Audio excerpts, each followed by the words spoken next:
Come on, come on, come on. Palakpak para kay Lord. Hallelujah. We give you praise, oh God. You deserve all the highest praise, honor, and adoration, Panginoon. Lord, we thank you for your presence. Lord, walang katulad po ang iyong presensya na nagbibigay po sa amin ng strength, nagbibigay po sa amin ng peace, nagbibigay po sa amin ng contentment. And Lord, I am praying this afternoon na kayo po ay kikilos mightily, Panginoon, as we receive a word that comes from you alone. Thank you, God. And Lord, we dedicate this midweek unto you. This we pray in Jesus' name. Amen and amen. Praise God. Makakaupo na tayo. Ayan. Praise God. Kamusta po kayong lahat? Biyaya. Ayos naman. Ano po? Praise God. Baka po meron sa inyo gusto mag-testify. Baka meron po sa inyo gustong mag-testimony sa kabutihan ng Lord. Meron po bang gustong mag-testify? Baka po meron gustong nag-testify. Sino po dito pinagpala? Yung, parang papakantay, no? Sabihin mo sa katabi mo, pinagpala ka ni Lord. Ayan, nag-uunahan na sila mag-testify. Amen? Ako nag-testify po muna ako. Kanina po madaling araw, biyaya po ng Diyos, ang aking pong ate ay nanganak. So, meron naman kaming bagong bata sa aming pong family. And I'm very happy kasi nung kanina, binisita po namin si Hezekiah. Hezekiah po ang pangalan ng bata. So, habang kinarga ko yung bata, sabi ko, naalala ko si Eloisa. Sabi ko, 1 year ago or yung bang last year lang, ang liit-liit, pero ang laki na ngayon. Nakakatuwa lang isipin na ang Diyos talaga ay He is the God na tapat. Sa lahat ng bawat na nangyayari sa ating buhay, I do believe kinakausap tayo ng Panginoon at nagbibigay siya sa atin ng mga, nire-reveal niya kung gaano siya kabuti sa ating buhay. Amen? Amen. Kaya ako nagpapasalamat po ko sa Lord dahil akin pong ate, she's very healthy, though hindi po normal. But then sabi ko nga hindi man normal at cesarean, at least para silang normal. Normal at healthy po silang dalawa na mag-ina. Kaya to God be all the glory. Palakpakan po natin si Lord. Amen. Sino pa po gusto mag-testify? Meron pa bang gustong humabol? Ayan, mayroon pa bang gustong humabol ng testimony? Ayan! Palakpakan natin si Lord. Sabi ko sa inyo Sige po. Hello po. Ayan, good evening po. Ako po si Sweetie. Sweetie. Pwede po Sweetie. Pwede Sela yung real name ko. Pero sanay po ako. Nickname ko po ang Sweetie. So, una po, syempre, blessed kami. Ngayon, nakapunta po kami. Mahirap kasi sa schedule po ng husband ko, and syempre, wala kaming car, ganyan. So, natutuwa naman ako po na ito po, first time namin maka-attend ng midweek service. And marami po akong pinagpapasalamat sa Panginoon. Una po sa lahat, next month po kasi, 1 year na po namin dito sa Canada. So, dumating po kami dito ay August 7. So, next month po, it will be 1 year na po. So, 1 year of lahat, God's provision sa amin. Hindi naman po lingid sa inyong kaalaman kung ano yung pinagdaanan din po ng aming family. So, yesterday, July 1, very remarkable day siya sa akin. Kasi nung nasa Philippines po kami, that was the day I learned that I was pregnant po. So, it was July 1 po, na nalaman ko na magkakaroon po kami ng panibagong baby. And every time na nasasharean ko po ang kwento ng aming family, I always say na yung dumating po si baby sa amin, ay actually, hindi po namin planned because we wanted to settle muna ng maayos po dito sa Canada. But syempre, ibang plano ni Lord. Syempre, wanted siya, loved siya. So we were really excited po. We were looking forward to a new life in Canada and new life po ni baby sa amin. Ngunit, syempre po, alam niyo naman po yung nangyari. It was a roller coaster of emotions. Adjusting po here with the weather, with the culture. na tinutuloyan po namin. It's a family din po ni JC, but of course, another adjustment din po, unlike sa kung paano rin kami sa Philippines, ibang-iba rin po talaga. So, roller coaster of emotions, even sa Philippines, marami rin kaming trials, but then naming nalampasan. And then, I would say na this was the hardest season of our married life. 9 years na po kami married ni JC. Next year would be the 10th year namin, and I would say na ito po yung mahirap naming pinagdaanan dahil kahit sino naman po ang mawalan po ng anak, isa sa pinakamasakit po na pwedeng mangyari sa life mo. But then po, through the loss po, walang ibang pinaintindi sa akin ng Lord, kundi sa Kanya lang talaga tayo magre-rely. We don't hold our life, God holds our life. Hindi natin, tomorrow is never promised sa atin. Kaya every time na sinishare ko po yung kwento ni baby, sabi ko wala siyang ibang naging sa amin kundi pagpapala. Siya po ay napakagandang miracle sa amin ni Lord. Kasi pwede naman na hindi na lang po ako nabuntis. Pwede naman po na sa Philippines pa lang kasi nag-bleeding din po ako doon. Pero all throughout ng journey namin sa Canada, ay kasama ko po si baby. Ang pangalan niya po ay Yona, miracle. Baby Yona. Nasa ang Hebrew ng Yona is dove. So it symbolizes peace, di ba? Symbol of Holy Spirit. So, ayun po, ngayon, looking back, lahat ng pinagdaanan ko, napakarami pong ginamit ni Lord para magbigay rin ng comfort sa aming family. At isa po itong JA1 Edmonton Church. We're very blessed po sa lahat po ng kayo po, churchmates na nag-visit sa bahay, nagbigay ng comfort, ng encouragement sa amin. Napakalaking bagay po na magkaroon po ng family church dito po talaga. Dahil malayo rin po ako sa aking mami, sa aking ate. Kaya ayun po. Ngayon, syempre, ay naamin ko, ako ay yung waves yung hampas ng grief sa akin, nandiyan pa rin. Pero, laging sinasabi ng husband ko, okay lang na umiyak ka, pero dapat lagi palapit sa Lord, hindi palayo. So, papalapit sa Lord. At yun naman ang sabi ko, pinagpapasalamat ko sa aming baby, na wala siyang, ang ginawa niya sa life namin, lalo niya kasing ginamit siya na Lord para mas lalo kaming magtibay mag-asawa, mas solidify yung family namin. So, we're blessed na naabutan po namin siya na lumabas siya sa akin ng alive pa po kasi siya eh. So, narinig pa namin yung cry niya, nakita pa niya kami, at nakita niya pa po yung siblings niya. So, ayun po, nagpapasalamat po ako sa Lord and kagaya nga po yung last Sunday pa po na preaching nga yung story ni Job, di ba? Na sabi niya, di ba, the Lord gives, the Lord takes away. Blessed be the name of the Lord. Kaya ayun po, encouragement din po sa inyong lahat na hindi man yung nangyayari sa atin ngayon, hindi man yun yung vision natin. Pero lagi tayong panghawakan na yung promise ni Lord is greater. It will be the best for us. So, in all things pa rin, glory to God po. Salamat po. Praise God. God bless po, Sister Sweetie. Kay grabe ang Lord. Amen. Hallelujah. Sino pong excited pa sa gagawin ng Diyos this year? Amen? Amen. Ako po blessed ako kina Brother JC and Sister Sweetie. And alam niyo po ang kanilang life, talagang nung nakilala ko po silang dalawa din, sabi ko, hindi pala sila basta-basta din ng mga Christian. Sila po ay malalim na rin sa Panginoon.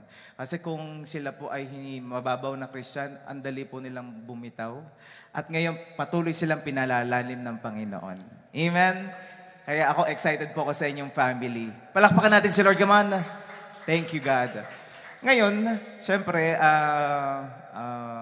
meron tayong speaker. Ang speaker po natin ay napakaganda. at napaka-powerful. Grabe. Anointed, blessing, talagang siya po ay ginagamit na ni Lord noon pa. Palakpakan natin si Lord. Sa life po ni Sister Ana Marasigan. Ayan, praise God. Amen. Kumusta po kayo? Naiyak po ako. Actually, nangyari din sa akin yan, sis. Pero mamaya yung kasi hahaba tayo. Yeah, we have the same experience. Okay. Kumusta? Kailangan ko ng icebreaker para malayo ka pa ko. Kasi napakatagal na po nung simula nung ako'y tumayo sa pulpit, pero sa biyaya ng Lord. Amen. So bago tayo mag-start, meron akong babasahin sa inyo. I want to start my teaching into this story. A little old lady was amazed on how nice the young man was next door. Every day, he would help her gather things from her car or help her in her yard. One day, the old lady finally asked the young man, "Son, how did you become such a fine young man?" And the young man replied, "Well, I was a boy. I had drug problem." The old lady was shocked. "I can't believe that." The young man replied, "It's true. My parents dragged me on Sunday morning, dragged me to church on Sunday night, and dragged me to church on Wednesday night." Wow! Sana all drugged. Para madami tayo ngayon. Amen. Mas madami pala tayo ngayon. Amen. So, ang isi-share ko po ay the church and why we need it. Amen. So, nag-pray naman na si Pastor Ernest kanina. So, the prayer of the righteous availeth much. Amen? So, yun na yun.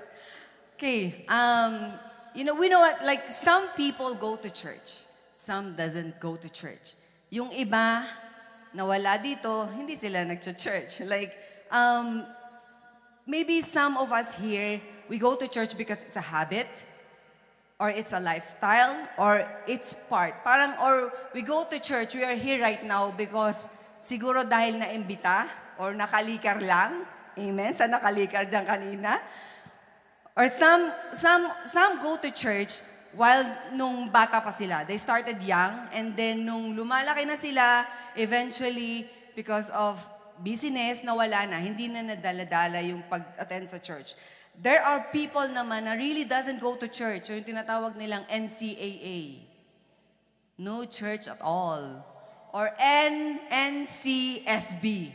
No church since birth. Di ba? So, or maybe they are attending church when, yun nga, sabi ko kanina, mas bata pa sila, nakakalikar na sila ng mga magulang, so na-adapt na. Amen.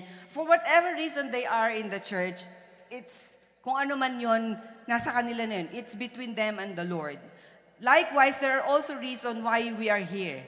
Why we are here in the church, kasi we know na as a Christian believer, it is important for us to be in the church. It is important for us na we are part of the church. There are people na uma-attend lang dahil gusto lang, or yung ibang mga church mate natin, they're just a regular attendee or church goer. Meron naman na talagang they go to church, but not just a regular attendee, but they wanna be involved in the church. Meron naman mga nag-church hopping na pupunta sila ng ibang church to seek something. Pag hindi nila nagustuhan, hindi yun ang para sa kanila. There are church goer na attendee lang, there are church goer na talagang involved sa church, and there are church hopping. Ikaw kaya na nandito ngayon, why are you here? Why am I here? Why are we here? That's the question I want to leave for you right now. Bakit tayo nasa church? Ano nga ang topic ulit? The church and why we need it. Di ba parang, nakailang beses akong banggitin ng church? Madami, di ba? But we really know what church means is. When we say church, the first thing that comes in your mind would be it's a building, right? We know church, it is a building, yeah, but it's a building where people of the same faith share together or fellowship. Amen? It is Church, it is the central pillar of your Christian life. Central pillar means it is your main support bilang ikaw ay isang Kristiyano. Amen? You cannot grow fully into you cannot grow fully into your Christian life if you don't belong in a church. Pag hindi ka kabilang sa isang church. Church is where we fellowship.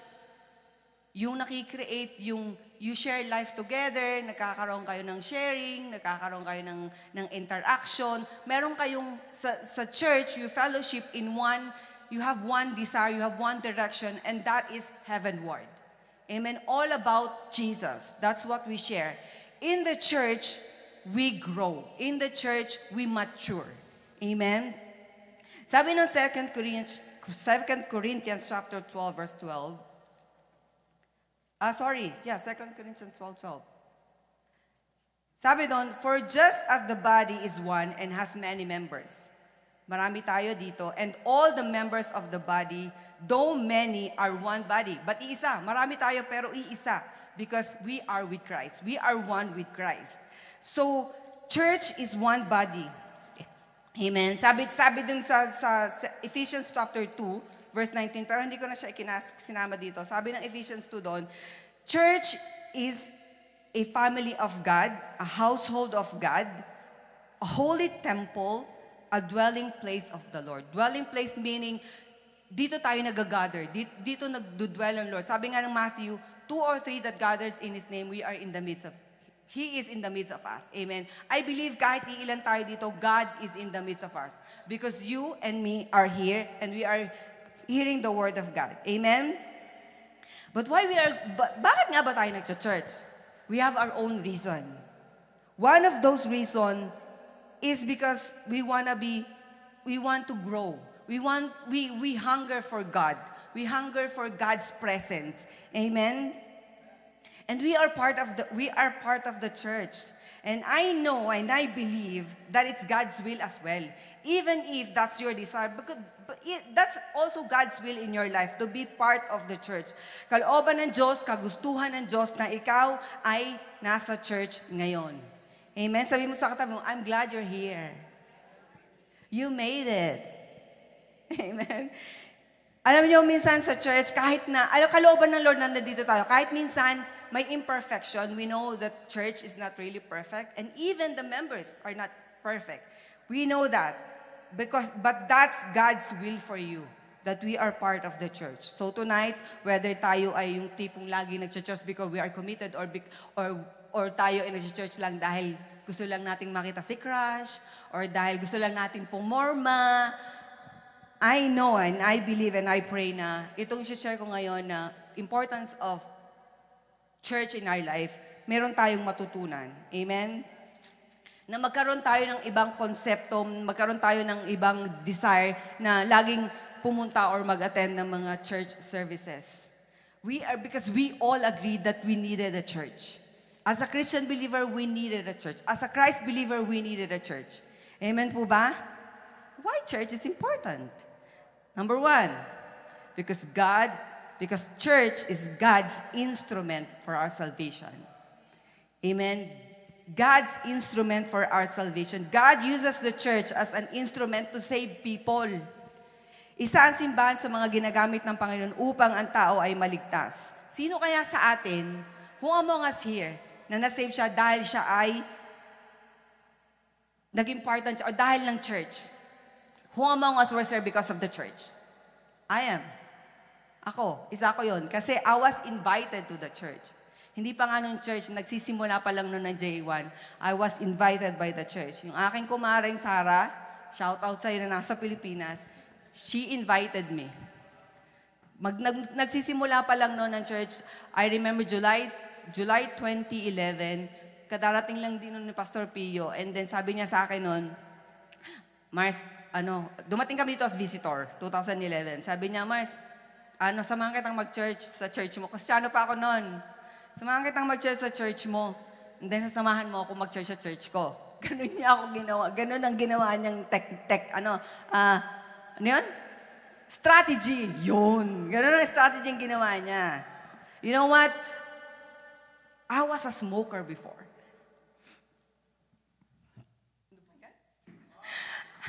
I was smoking, I was gambling. Oh.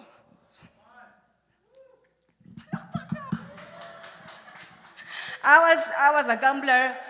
Ako yung taong punong-puno ng pride. As in, napaka-fried chicken. But God showed me His grace and His mercy through this church, J1 Church. And the rest is history. Alam niyo, nagpa-practice ako, hindi ako naiyak. And I know most of us here, and those people na magre-review, magre-rewatch nito, have the same testimony as mine. I was invited to the church. The church was used for my salvation. Amen? Oh. Somebody was sent from the church for me to hear His gospel. Sabi po ng Romans 10, 13 to 15, sabi ng 13 muna, everyone who calls on the name of the Lord will be saved. But sabi doon sa 14 and 15, how then they can call on the name of the Lord? How then can they call on the one they have not believed? And how can they believe in the one whom they have not heard? And how can they hear without someone preaching to them? And how can anyone preach unless they are sent? It is written, how beautiful are the feet of those who bring good news. Paano ako masasave kung walang na-sent? Sabi nga, but, sabi doon, somebody was sent from the church. Paano ako maniniwala kung hindi ko naman siya kilala? Paano ko siya makikilala kung walang magpapakilala? At paano may magpapakilala kung walang masasent out? Di ba? The church sent someone for me to be saved. Amen? Sabi po ng Romans 10:9, if you declare with your mouth that Jesus is Lord and believe in your heart that God raised Him from the dead, you will be saved. For it is by your heart that you believe and are justified, and it is with your mouth that you profess your faith are saved. These are the biblical or biblical way of salvation. Ito yung concept natin. Ito yung ano natin ng theoretically, tama ba? Biblical way ng salvation, heavenly salvation. Because we know somebody from the church isinare sa akin ng salvation. And that concept is in the Bible. Yun yung heavenly salvation na tinatawag. Pero kasi kung hindi ko siya alam at kung hindi ako na-reach out ng church, how would I know that I will go to heaven? Di ba, alam niyo yung langit, lupa, impyerno, impyerno. Sabi mo sa akin, alam niyo ba kung saan pupunta pag kayo namatay? Alam niyo? Hindi niyo alam? Sige, practicein niyo. At kung saan, doon kayo pupunta. Yun yung konsepto natin noon. Pero because we know that we are saved by grace. At ang concept ko pa noon, basta mabuti akong tao, gumagawa ako ng mabuti, I am saved. Or sa langit na ang punta ko. Hindi ako pumapatay ng tao, hindi ako nagnanakaw. I don't do nasa 10 Commandments. I mean, I do what in the 10 Commandments is. Pero hindi pala yon. It is not by good works that you are saved. We are saved by grace of God.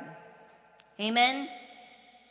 We know, because of the church, we know eternal salvation. Hindi yung langit-lupa na laro. Hindi yon.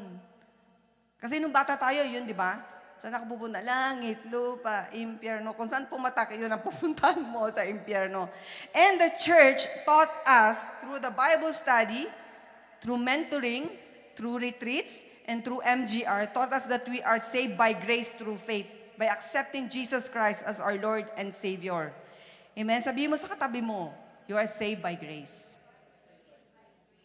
And God also uses the church not only for eternal salvation, meron for heavenly salvation, meron din siyang tinatawag na earthly salvation, which is yung practical way. Ito naman yung God uses the church for your earthly salvation. Yung antipong ang buhay mo, you're living in sin. Parang ang gulo-gulo ng buhay mo. Your life, na ang dami mong bisyo. Nang bababae ka, nang lalalaki ka, nang nagsusugal ka, nagyoyosi ka, inaabuso mo yung sarili mo, inom ka ng ilom ng alak. Those are the things that God saved you from that. Because I was a smoker. I was a gambler. I was living in sin. But God saved me from that. God changed me from that. God saved us from God saved us from making decisions na pagsisisihan natin sa huli. God save us from those wrong choices in our life. Mga choices na ngayon nagre-result sa ang daming lubog tayo sa utang. We are living in life full of sin and immorality. We're living in life full of pride. God save us from those wrong choices in our life. God uses the church to free us from the bondage of sin. God deliver us. God uses the church to heal us and deliver us. Our church, J1 Church, practice or itong calling ng inner healing and deliverance. In August 30, meron tayong inner healing and deliverance. If you want to be inner healed, if you want to be delivered, mag-join po kayo ng August 30. God uses the church to restore relationship. Amen? Meron ulit ako itetestimony sa inyo about this God restored relationship. Whether it is sibling relationship, whether it is friends relationship, whether it is parents and kids, or husband and wife. Kaming dalawa na mag-asawa, we come to a point where maghihiwalay na kami. 2015, I was pregnant with Sam. And that's the lowest parang point of our life when yung asawa ko ay hihiwalayan ako. Kung ano man yung rason, ako na lang, hindi ko siya madi-disclose dito, but there were a point in our life na 2015 I was pregnant na talagang uuwi na siya. Sabi niya, bahala na kayo mag-ina dito. Hindi ko na kaya. And you know what? I called Pastor Pio. And then he prayed. Meron na yata siyang ticket nung pauwi na siya. I called Pastor Pio. And then sabi ko, Pastor, I need your help. Kasi ganyan ganito. And then kinounsel niya si Unad, kinausap niya si Unad. And then to make the long story short, andito kami, we're still intact. God uses the church to restore our relationship. And meron pa rin akong isang kilala na ganun din. Maghihiwalay na sila. Kasi sila mag-asawa ay hindi na nagkakaintindihan, and then yung isa ay may third party na. But God uses me for those family na talagang muntik na o halos maghihiwalay na talaga sila. And then hindi lang isang beses na nangyari yon, many times. Gusto na nilang maghiwalay, suko na yung isa, ayaw na. But you know what? As I pray for them, as I counsel them, na sinabi ko sa kanila, dinala kayo ng Lord dito kasi gusto nila kayong i-unite, gusto nila kayong pagpalain dito. Hindi hahayain ng Lord na maagaw kayo ng kaaway. And true enough, hanggang ngayon, they were like, masaya sila. Masaya sila as a family. Nakikita ko masaya sila as a family. And wala naman ako nababalita na nag-aaway pa sila. You know, God uses the church to restore relationship. God uses the church to save us from the sufferings that were resulted from wrong choices and decisions of our life.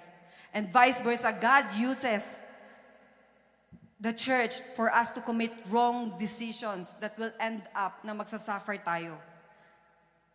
God, we can rely in our church with this kind of things. Ang church, hindi lang siya puro maka-relihiyon, hindi lang siya puro maka-Diyos, but we can rely on the church with those kind of problems, with those kind of difficulties in our lives. Amen? The Lord is also telling us that those heavenly things that we take it seriously will lead us to have a better and pleasing life to God. That it will be well with us in spirit, soul, and body here on earth as it is in heaven.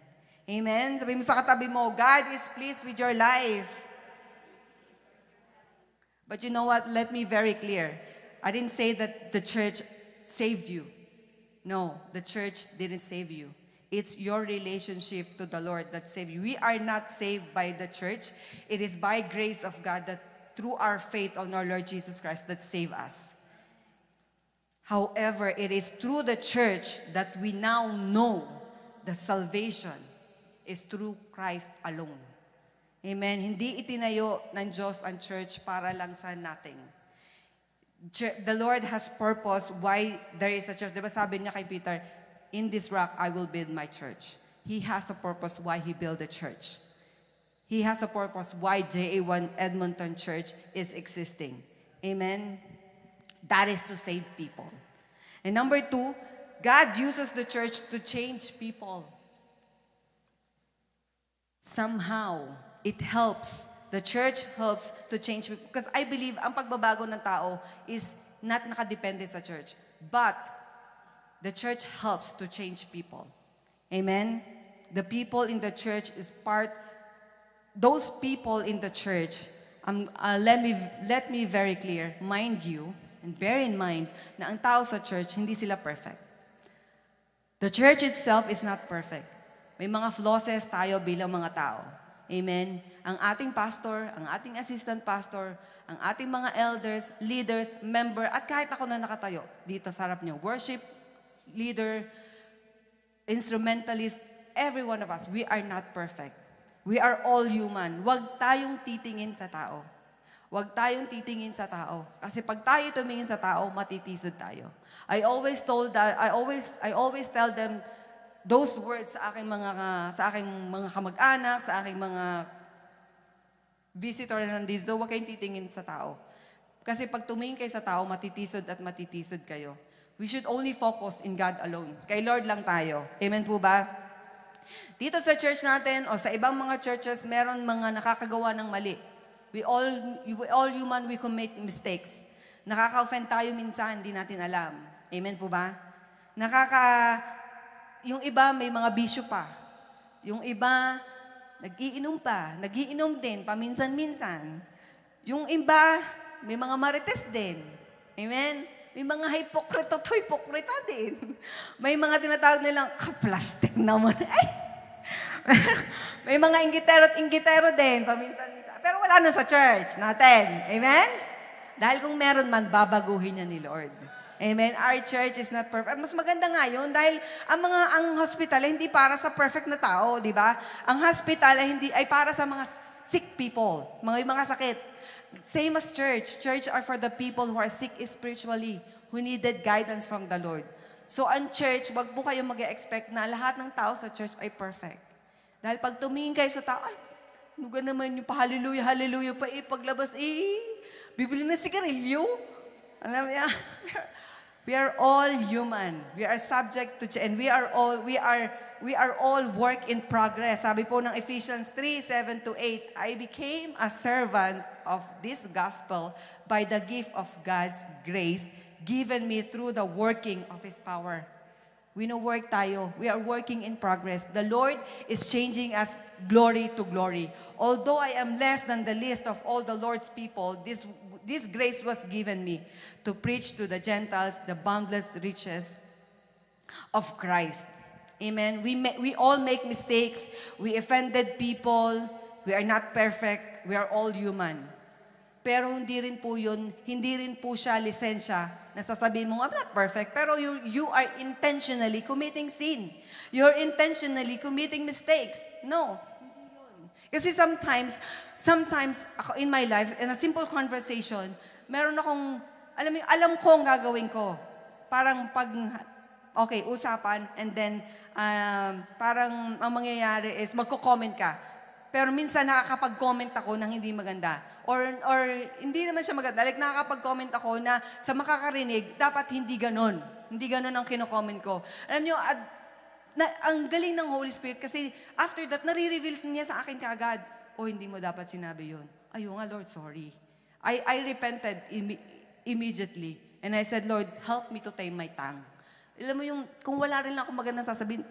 Pero alam nyo po, minsan, the Holy Spirit is there. Talagang, alam niyo yung parang, ito dapat sasabihin ko, hindi pwede. Kasi yung kausap ko, baka matisod pag ako'y nagsalita.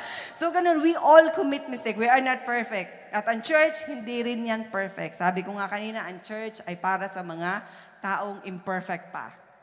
na ipa-perfect ni Lord by glory, by God's grace. Amen? Kasi kung lahat tayo ay perfect na nandito, dapat wala tayo sa church. Andun tayo sa sa altar, at tayo mga santo't santa na. Amen? Saint Anna, Saint Bert, di ba? Saint Melvin, ganon. Sabihin mo sa katabi mo, perfect ka ba? Wala ka dapat dito. Amen. But we are, said in the Bible, we are encouraged to be holy and live righteously because God is holy. Amen. Sabi ko, we are all working in progress. It's okay as long as you know that na alam mo kung paano ka lalago, alam mo kung paano ka magsasalita, na meron kang, you're aware. You're aware of what you're gonna say. Sabi nga, kung wala kang maganda rin lang sasabihin, huwag ka nang magsalita. Less is more. Amen? Less is more.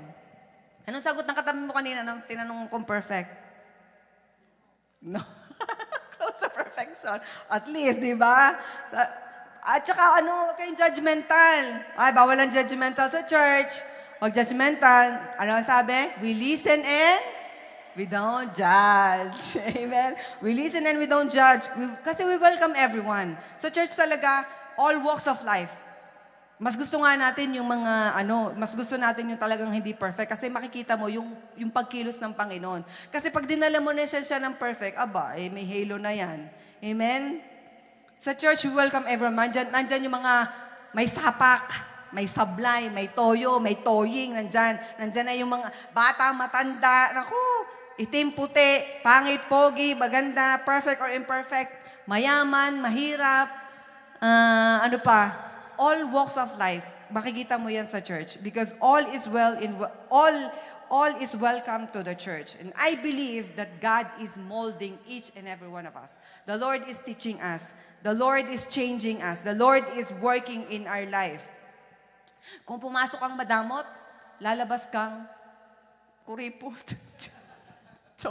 No, the Lord is changing our lives. Kung pumasok ka ng church na ikaw ay madamot, sa biyaya ng Lord, ikaw ay magiging giver. Kung ikaw ay kuripot, lalabas kang giver. Kung ikaw ay pumasok sa church na ikaw ay mayabang, lalabas kang humble. Sa biyaya ng Lord. Amen? Kung ikaw ay pumasok sa church, sa Lord po ang papuri. Kung ikaw ay pumasok sa church na ikaw ay judgmental, hindi na. Hindi ka na ganon. Hindi ka na asyumera. Hindi ka na si asyumera. Kung pumasok ka sa church na ikay pasaway, lalabas kang mabait. Amen? Kung pumasok kang hindi banal, lalabas kang banal. Yon ay sa biyaya ng Panginoon. And that really depends on our own decision. When you decide on yourself that I'm gonna change, I'm not gonna be the same woman as I enter the church or as I first accepted Jesus. It's your decision. The church will help you, pero ikaw din yon. Kung sa sarili mo hindi ka magdi-decide to change, then walang mangyayari. Kahit anong bato ng salita ng word of God sa'yo, kung hindi mo siya tinatanggap sa puso at isinasabuhay, then no change will happen in your life. Amen? Amen. Because we are all working in progress. Nakakaawit tayo, nakakapag-usher, nakakapag-media, nakakapag-dance, nakakatugtog, nakakapag-preach, dahil lang sa biyaya ng Panginoon. Ako nakakakanta ko dahil sa biyaya ng Panginoon. Naisingit pa talaga. Amen. Bakit? Sasabihin mo, mabait ako. Mabait ako. Maganda rin ang boses ko. Ano? Amen. Kumusta ang pag-awit niya, no? Ay, kabait. Ano bang kabait? Ang tanong nga yung pagkanta. Ay, basta ako'y mabait. Ayos lang yun. Para sa Lord, maganda ang boses ko. Amen. Amen. Woohoo! At alam niyo po, binabago tayo ng Lord kasi sa pakikinig at pakikinig. Huwag nating ineglect ang Word of God. Every opportunity that there is, midweek services, if you have the time, makinig. Alam niyo po, makinig kayo. Umattend kayo. Kasi hindi nyo alam na merong mensahe ang Lord para sa inyo that day. Every opportunity, worship service, midweek service every Wednesday, Sunday service, live grouping, take that opportunity para makarinig ng Word of God. Kasi sabi nga, faith comes from hearing and hearing the Word of God. Kung wala ka narinig, walang mababago. Amen po ba? Let's just continue and be consistent in attending church services and activities. Engage. Ayun ngang sa Facebook, kayo ay panay na panay ang post para lang ang meta ay tumaas ang engagement. Diga. Ay dinigawin nyo rin sa church. Huwag na po kayong masatisfy yung nasa live. Huwag kayong masatisfy dyan. Pumunta po kayo sa church. Amen? Dahil po mamaya may pakain. Pastor Ernest. Masaya po sa church, promise, masaya. Yung mga pagod ay lalabas na renewed. Amen? Be involved. Kapatid, huwag ka lang din masatisfy na ikaw ay paupo-upo. Kasi mas mararanasan mo yung pagkilos ng Panginoon na ikaw ay active sa church. You are involved. Lahat ng ministry, pasukan mo kung po pwede. Ushering, mag-ushering ka, kumanta ka, mag-media ka. Lahat ng maitutulong mo, be involved. Let God mold you into your full Christian potential through the church. Amen? Kasi the reason why you are here, it is God's purpose. It is God's purpose in your life, why you are here. At sabi nga, walang utang na loob na hindi paglingkuran ng Panginoon. Amen? Isipin nyo na lang palagi, sa isip nyo, pag kayo tinatamad, no, it's all about Jesus. It's all about Jesus. It's not all about me. Kasi pag inisip mo lahat ng ikaw, pagod ako, wala akong sasakyan. Pag inisip mo lahat yan, wala, you will just feel down. You will just have self-pity. Engage and be involved in the church. Amen? Sa ushering, marami yan sa kids, sa youth, sa media, sa music, sa transpo, maraming pwedeng magkaroon ka ng involvement. Makikita mo pag ikay naglilingkod na, in your own little way, makikita mo yung pagbabago sa buhay mo. The way you see things, the way you view things, the way na makita mo yung problema sa buhay mo. Pag ikaw ay servant na ni Lord, magkakaroon ka na ng, servant na ako ni Lord, hindi na ako dapat ganito. Makikita mo yung pagbabago sa buhay mo, unti-unti. Pag nagsaserve ka. At makikita mo rin ang provision ni Lord while you are serving. Amen? Magiging more committed ka na at you will know your priorities too. God saves. God helps. God uses the church to change people. Amen? And number 3, why church is important. Why we needed it. God uses the church to defeat the works of the enemy. Amen? Sabi po ng Ephesians 3:10, God's purpose in all this was to use the church to display His wisdom in its rich variety to all the unseen rulers and authorities in the heavenly realms. While you go to church and you hear the Word of God, nagkakaroon ka ngayon ng wisdom. Nagkakaroon ka ngayon ng understanding kung ano yung mga deception ng kaaway. Nagkakaroon ka ngayon ng, yung nadidistinct mo agad ang gawa ng kaaway. And then, you become stronger and stronger. At hindi ka na basta-basta na fall into temptation. Na ngayon, yung gawa ng kaaway sa'yo or yung plano ng kaaway sa'yo, hindi yun magpo-prosper. You know, when you become stronger in your faith, the enemy trembled, the devil trembled. Kasi ikaw ay palakas na ng palakas in your faith. Your weaknesses becomes weaker and weaker. And your faith becomes stronger and stronger. Because you are at the church. The church, God uses the church to defeat the works of the enemy in your life. Kasi nalalaman mo yung deception ng kaaway. Hindi na siya makakapanlin lang sa'yo. Kasi alam mo na nililin lang ako ng kaaway. Dinideceive ako nito. Amen? You are stronger than before. Tell to your neighbor, you are stronger than before. Number 4, why church is important? Because we are renewed through worship services, through church services. Ito yung sinabi ko kanina. Nare-renew tayo. Sino dito na after 5 days or straight or 6 days in a week na nagtrabaho full time and then pagdating ng Sunday at ikay nakapag-church, iba ang feeling. Nare-recharge, nare-refresh, nare-renewed. Yun po yung ginagawa ng church sa atin bilang mga Kristiyano. Tayo ay nare-renewed, nare-recharge. That's the impact of attending the church and hearing the Word of God in our lives. Tayo ay nare-renew, tayo ay excited. Lalo na pagka yung may pinagtatagumpayan. Di ba? Pag may pinagtatagumpayan ka, yung parang you feel down, and then na-convict na, mag-at-church nga ako, mag-attend ako. And then pagdating mo dun sa church, may nakausap kang kapatiran, or meron ka nakausap po si pastor, naiba yung feeling, nakakapag-worship ka, naiiba yung feeling, naiiba yung sitwasyon. Nare-recharge ang iyong spirit. Amen? Take that opportunity na ikaw ay ma-renewed spiritually and be energized through the worship services, whether it's midweek or Sunday service. Yung tipong pagod na pagod ka na, yung tipong kami ngayon sa office talaga pong nakakapagod. Alam niyo po, nakakapagod talaga ang magtrabaho. Pero alam niyo, since nag-start ang midweek, sa biyaya ng Lord, hindi po ako nag-absent pa. Kahit sabi ko kay Mama Bel, i-endorse ko kaya sa, baka isipin nyo, dahil sa technical ako, pwede kong i-endorse yan. Huwag kayong asumera, kayong judgmental. Talagang, kasi kahit naman po noon pa, when I started working in McDonald's, I was, biyaya ng Panginoon, siguro sa blessing niya rin, na hindi talaga ako nagkaroon ng work pag Sunday. Never.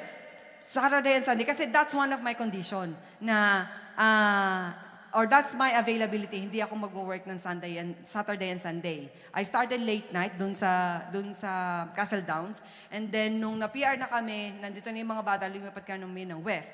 So, na-adapt nila na wala akong Sunday, wala akong Saturday. So, Monday, Wednesday. And then, ang shifting ng asawa ko noon is 2 weeks on, 2 weeks sa trabaho, 1 week off. Pag 1 week off siya, day off ko din. At hindi ako magtatrabaho ng week. Kasi gusto ko, pag nandito siya, full-time ako sa kanya, di ba? So, yun ang aking, And then, they want to promote me. Pinopromote akong swing manager. Kaya sabi ko, ayoko kasi hahawakan nyo yung schedule ko. Kasi kailangan magkaroon ka ng weekends. Never in my life na nagtrabaho ako ng Sunday. Kasi I don't wanna neglect yung church services. I don't know, that's part of me na parang gusto ko laging nag-church. Kasi nga sa ibang feeling, naririnig ako pag nasa church. Nakikita ko kayo. Nakikita ko si pastor. Ngayon. Lalo na ngayon. Di ba? Nakikita ko yung momshies. Di ba? Iba po talaga. And then, biyaya rin ng Panginoon na sabi ko, I said yes, okay, swing manager. Pero wag niyo akong bibigyan ng schedule ng Sunday. The favor ni Lord, hindi ako binigyan ng Sunday, pero binigyan ako ng Saturday. Once a month. And then after that, nagpalit na rin ako ng trabaho. So, biyaya na, kasi narirenew tayo pagka tayo ay nakakapag-church. Iba yung feeling. Kasi alam mo sa church, na-feed ka ng Word of God. Kasi, man shall not live on bread alone, but by every word that comes from the mouth of God. Amen? Iba yung spiritual feeding na nararanasan mo pag nakakapag-church ka. At pag nag-attend ka rin church, nakakapag-praise and worship ka with everyone. Corporate worship, di ba? Iba rin kasi yung feeling na nakasama mo silang nagsasayawan, nagpapalakpakan, di po ba? Yung nakakakanta ka na mas malakas pa yung boses mo sa worship leader. Iba yung feeling, di ba? Judea. At saka yung nakakapag-fellowship, iba rin yung feeling. Narirenew ka pag nakakapagbigay ka, di ba? Kasi when you give to the church your time, your money, your resources, iba yung feeling. Kasi you know na napiplease mo ang Lord sa ginagawa mo. So, when you know na napapasaya mo ang Lord, iba rin yung sayang nararanasan mo. Narirenew ka. And then, nakakapag-fellowship ka sa ibang tao, sa family of God. Nakakapag-fellowship ka, nakakapag-share ka ng thoughts, or pag naririnig mo, Mami Ana, ba't ang bata mong tingnan? Di ba? May mga gano'n sa biyaya ng Lord. Di ba may mga gano'n na, alam mo yung parang, yung in your own little way, na-appreciate ka, in your own little way, in their own little way, na alam nila, hindi nila alam na papasaya mo sila, sa simpleng gano'n. Yung batiin mo, yung kamayan mo, kumusta? Pag nagaganon mo, na iba yung feeling din sa ibang tao. Kaya pag tayo ay nakakita ng kapatiran na medyo matagal mo nang hindi nakita, uy, kumusta? I'm happy you're here. Sweetie, JC, I'm happy you're here. Di ba? Yung mga ganon. Nakaka-encourage kasi nagsisharing. Iba talaga. We are all agree with this one. Amen? na pag kayo ay nasa church talagang nare-renew, nararanasan mo yung recharge, nararanasan mo yung kakaibang energize feeling pag ikaw ay nasa church at nakaka-excite. Amen po ba? Kaya be excited to go to church every Sunday and every midweek. So next week, I expected you to be here again. Amen? Kasi kilala ko kayo lahat kayo, nag-amen kayo. Pastor Rap, nag-amen ka. Amen? Nasuro pa, di ba? And number 5, medyo mahaba na po ba? May last 2. Number 5, because the church, in church, we grow through its life grouping, discipleship training, and mentoring. Di ba nag-grow tayo spiritually? Di ba sabi doon, kailangan grow in the grace of knowledge of our Lord Jesus Christ. We grow. Life grouping, we share life together. And as we share life together, nagkakaroon kayo ng, alam mo yun, sa life grouping kasi, it's a different kind of bonding you have. Nagkakaroon kayo ng sharing na, mas iba yung sharing sa life grouping kaysa sa pag nasa church.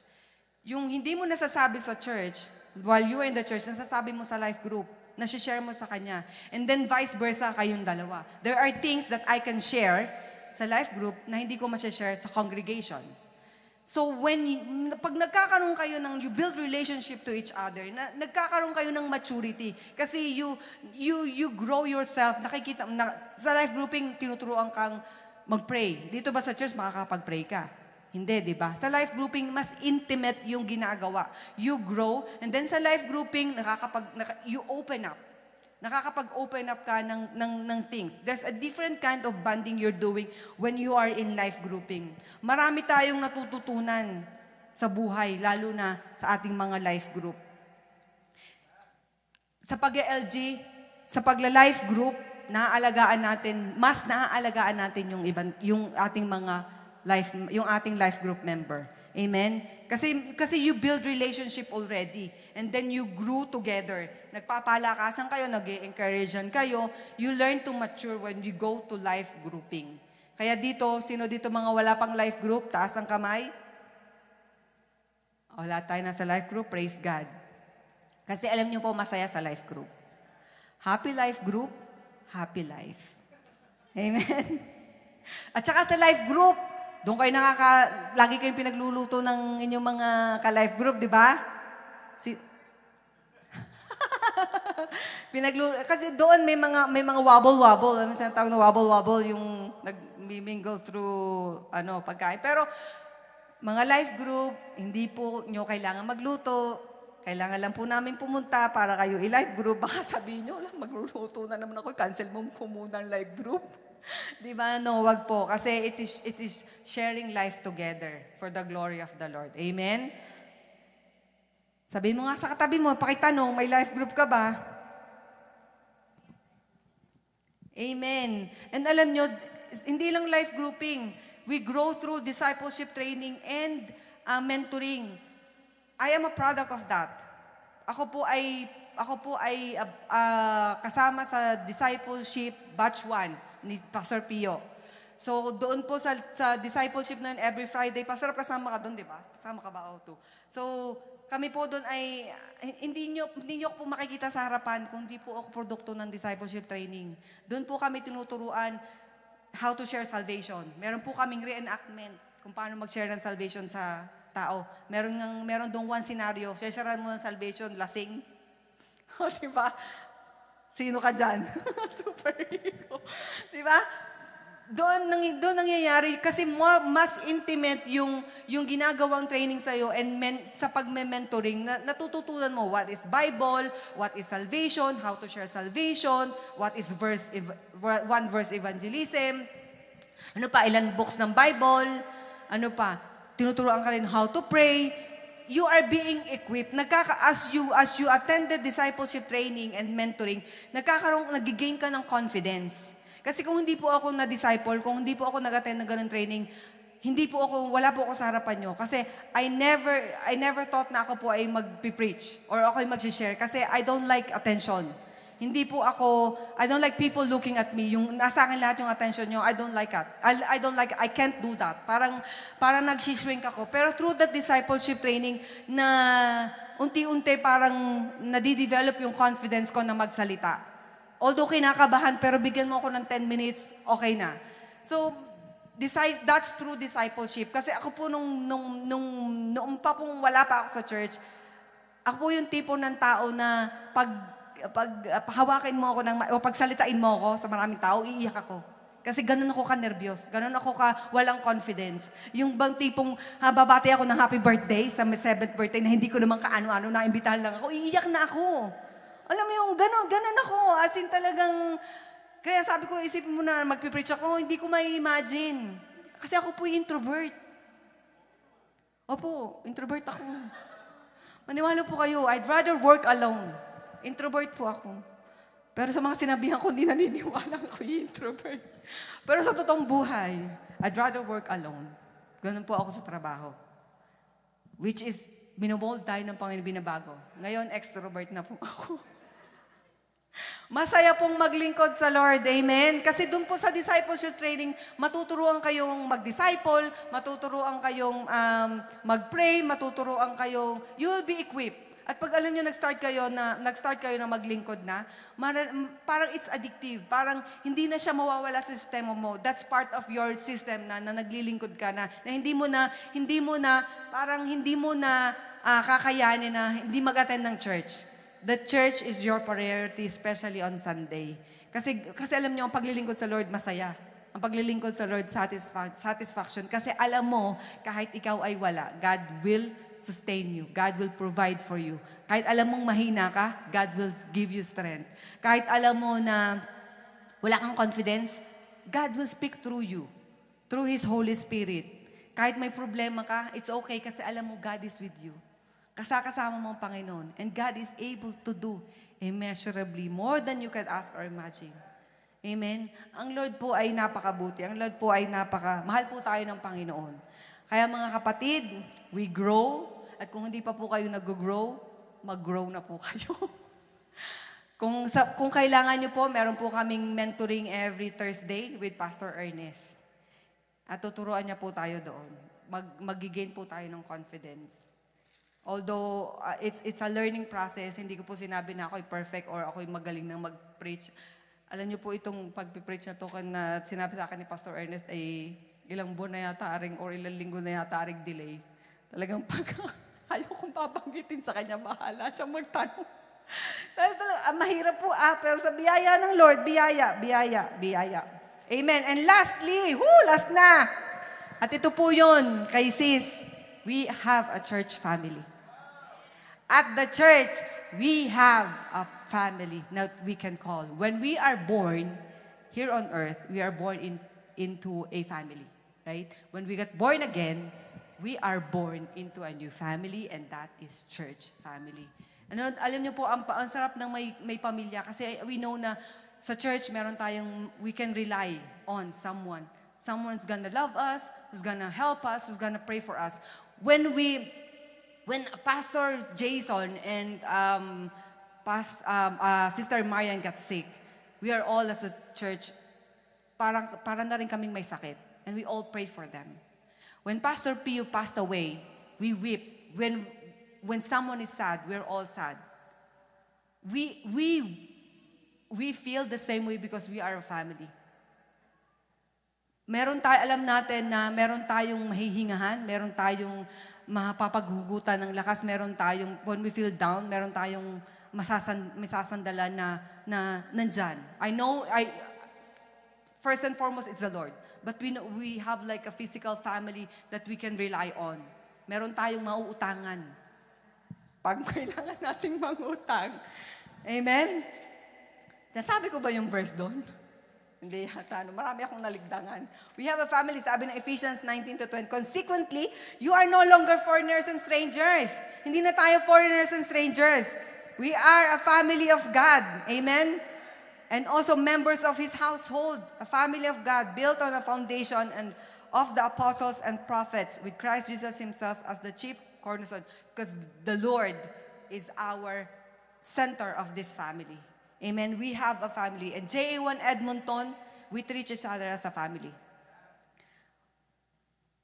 When I first entered JA1 Edmonton, or kahit sino dito na nag-enter, or most na naririnig ko na pag sila ay unang attend, they were welcome as a family. Hindi lang basta brothers and sisters, but we treated everyone as a family.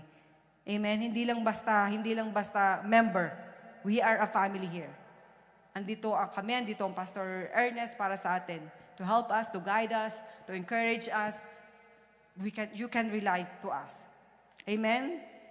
We are a family. Ang family din, nagre-rebukean. Pag meron ding mga ginagawang, oops, i-rebuke ka niyan.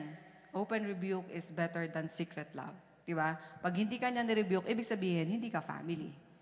Pag ni-rebuke ka openly, hindi naman sa lahat. Siyempre, dito, hindi lang puro maganda. Dapat natututo din tayo. Pag meron tayong maling ginagawa, ang kapamilya, wala namang ibang mag-rebuke sa'yo, magko-correct sa'yo, kundi pamilya, di ba? Kasi we do it with love. And with that, as I close this with a concluding verse, wala dyan, Mami Bel, sabi ng Ephesians 4:15-16, ito na po yung conclusion verse ko.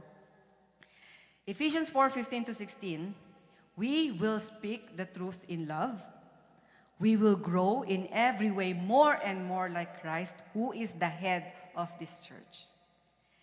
He makes the J1 church fit together perfectly. Si Lord lang ang nagfi-fit niyan. As a part does its own special work. It helps the other parts to grow. It helps kung sino tayo, marami tayo dito, iba-iba tayo. It helps us to grow so that the whole body, the whole JA1 church is going to be healthy and growing full of love. Amen? So, mga kapatid, we are a family. You have a family. And here at the church, it is important that every day or every Sunday or every midweek, we go to church. We attend the church. For us to be renewed, for us to grow, for us to fellowship with family, because it's important. Huwag nating solohin ang ating mga problema kasi meron tayong kapamilya. And in my encouragement, huwag niyo pong isipin yung pagod. Isipin niyo na nalulugod ang Lord. Tayo po tayo lahat.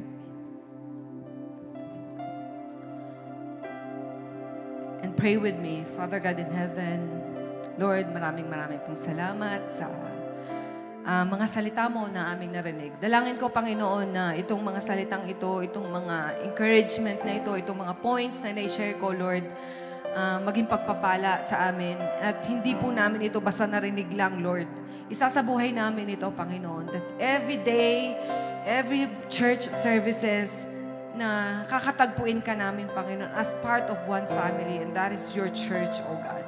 Alam namin na ang bawat churches may mga imperfection, pero hindi kami titingin, Lord, doon. Hindi kami titingin. Sa'yo lang kami, Lord, magfo-focus. Kasi alam namin na nalulugod ka sa mga tao na ang isinasabuhay ay ang iyong mga salita lamang. Lord, salamat sa pamilya ng JA1 Edmonton Church. Salamat at meron kaming pamilya sa buhay ng bawat isa. Salamat, Lord, for giving us the desire.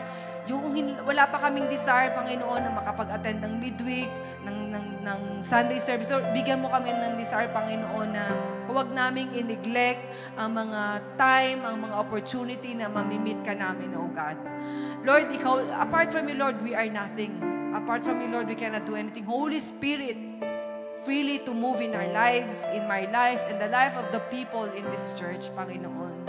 I-convict mo sila, Panginoon, nakatagpuin ka. Kausapin mo sila, Panginoon, nakatagpuin ka. At Lord, hindi naman ito para sa iyo.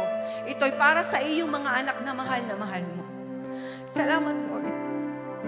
Salamat for your presence. Salamat for the privilege to serve you. Thank you, Lord. Muli, Panginoon, itinataas namin, Panginoon, ang aming mga buhay sa iyo. Ano man ang mga problema namin, Panginoon. Walang maliit na problema na hindi mo kayang isolve.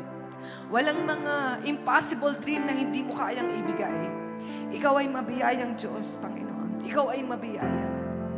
All we need is to call on you.